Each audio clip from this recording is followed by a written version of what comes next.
Hi everybody, I want to show you this cool new website. It's called oneworld-football.com.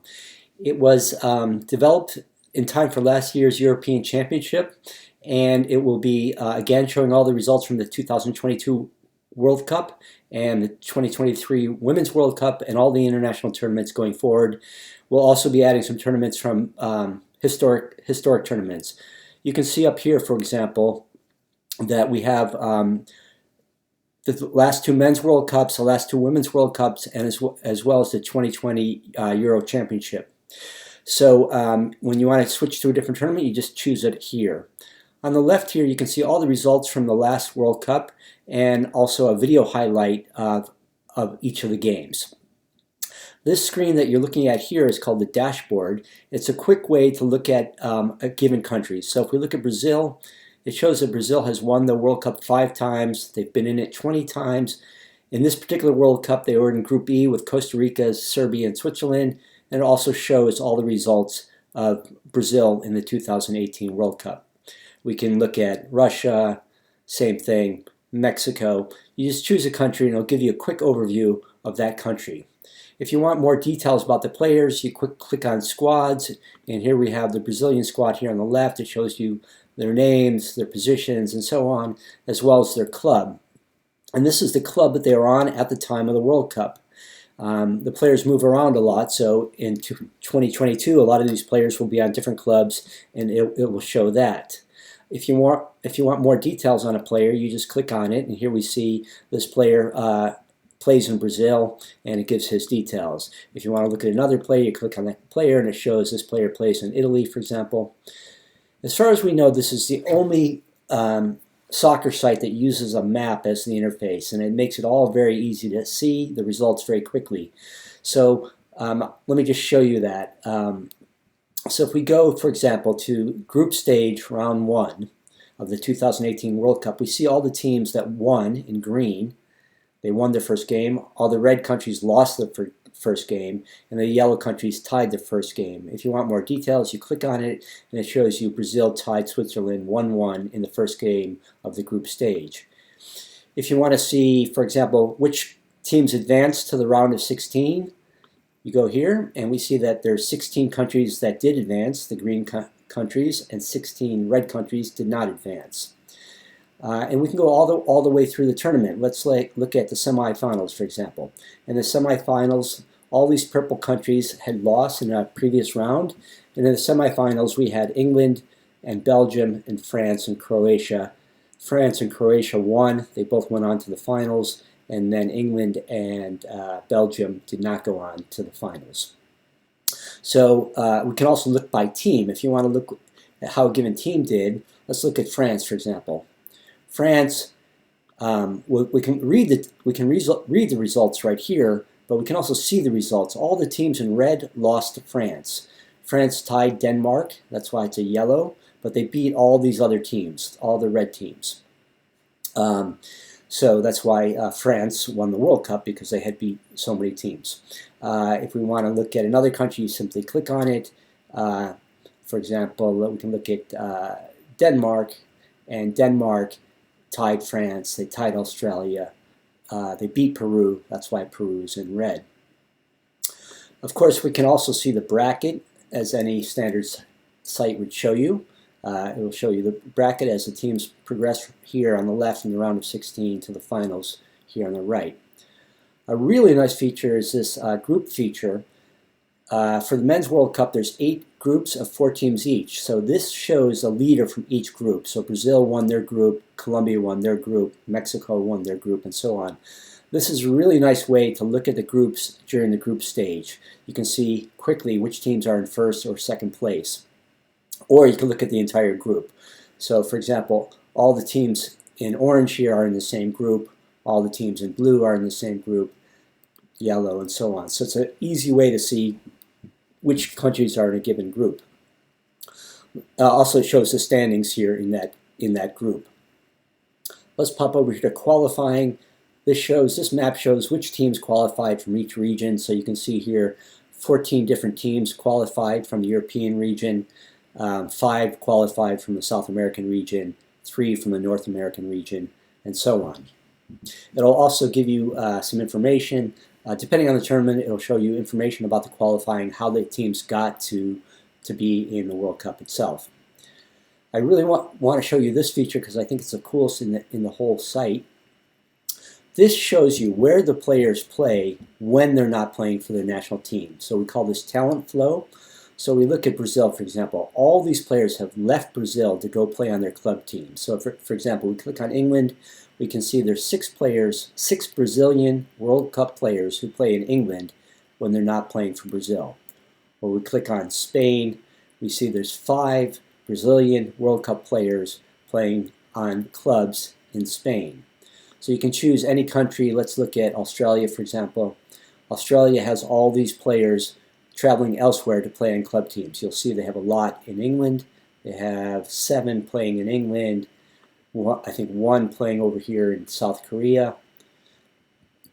Is that right? Yes, 1 player playing in South Korea, and so on. So you can see where the players are playing, and obviously the players from South America and Africa love to play in Europe. So you look at Nigeria, they have a lot of players playing in Europe. You want more details, you click on the player and it'll show you the player's name, some data about the player, and what country they play in when they're playing on their club team. Of course, all the World Cup players play on club teams, so it's a nice way to track the talent flow. For example, you look at Argentina, most of their players are leaving and playing in Europe. So that's from country. We can also look at talent flow to country. You'll see that, for example, let's look at Australia. There's no players in the World Cup that go to Australia to play on a club team. They might be in Australia already and play on a club team, but no players travel to Australia to play on a club team. We look at Mexico. There are some players, World Cup players from other countries who play on a club team in Mexico. There's actually 14 of them. But have a look at England, for example. England has 100 players, World Cup players. So the best players in the world, 100 World Cup players travel to England to play on an English club. So we can look at talent flow from country or to country, and we can also look at from confederation and to confederation. So here, for example, we're looking at all the players who leave the North American Confederation to play elsewhere. Or the African Confederation has 94 World Cup players who are traveling to other confederations to play. So the previous look was on a country-by-country basis. Here we're looking at entire confederations. We look at the South American Confederation and we see there's 86 players, World Cup players, who leave their confederation to play. Again, we can look at this in the from or to format. So if we look at Africa, for example, there's no players that travel from other confederations to go play on a club team in Africa. No World Cup players. On the other hand, if we look at Europe, you'll see that there's 226 World Cup players who go play in Europe to play on a club team. So this is a really nice way to look at the talent flow around the world of the World Cup players. And there's 736 World Cup players, so we have all of them mapped.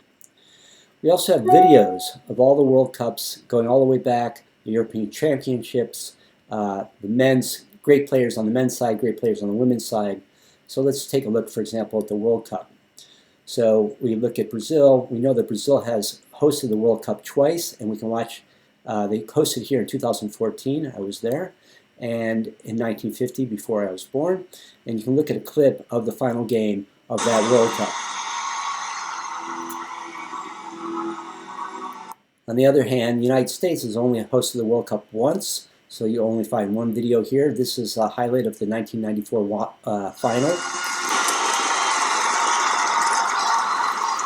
Brazil beat Italy 3-2. So we have video clips of every World Cup final since 1930. And again, we have that for the women's side, the men's side, and then great players. Finally, I want to show you perhaps the most interesting part of this site is these data visualizations. Let's just look at the history of the World Cup. So here if we play this, it shows the history starting in 1930. So we can see that early on, Brazil starts doing well, and here they have their first World Championship, their second World Championship, third World Championship, and by the end, Brazil has 5 World Championships. This takes us all the way up until 2018, the last World Cup. What's interesting here is you'll see that Brazil has 5 World Cup titles, Italy has 4, Germany has 4, but Germany actually has a longer bar because they've come in second 4 times, they've come in third, bronze 4 times, and they've come in fourth once. Uruguay, 2 World Cup championships, but you have to go all the way back to the 1930s to see when they won their World Cups. So this is a nice history of the World Cup. We can look, for example, at the same thing for the European Championship. Now, in the European Championship, they don't track third and fourth. They don't make a distinction between third and fourth, so it just shows semifinalists. And we can see here that there's a lot more diversity. There's only 5 countries that have won the World Cup, but there's a lot of different countries that have won the European Championship, including what was I going to say? Including Denmark and the Czech Republic. And we see Germany has won the European Championship 3 times. Many more data visualizations, all super cool and nice to look at. I want to show you one more that's really nice. It's the rankings. This shows the rankings, the FIFA rankings of all the World Cup, of all the countries in the world since 1992 when they first started doing rankings. So here we show the top teams, and you can see Brazil is consistently ranked near the top, at the top, or near the top. France, in recent years, since about 2000, is always near the top. Germany's always near the top. But what's interesting is, if you look at the yellow here, you'll see that's Belgium. And earlier, in the early 2000s, they weren't even on the chart. In the 90s, at times, they weren't even on the chart. But by 2021, you'll see Belgium, a tiny country of Belgium, rises to be ranked number 1 in the world by February of 2021.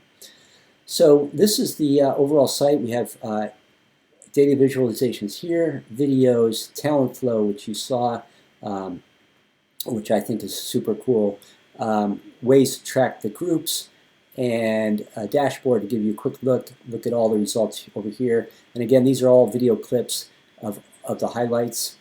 So keep an eye on this site. It's oneworld-football.com. We'll be having the World Cup and all the big international tournaments as they come up. One World Football, spelled with a U, to make a distinction with American football. oneworld-football.com.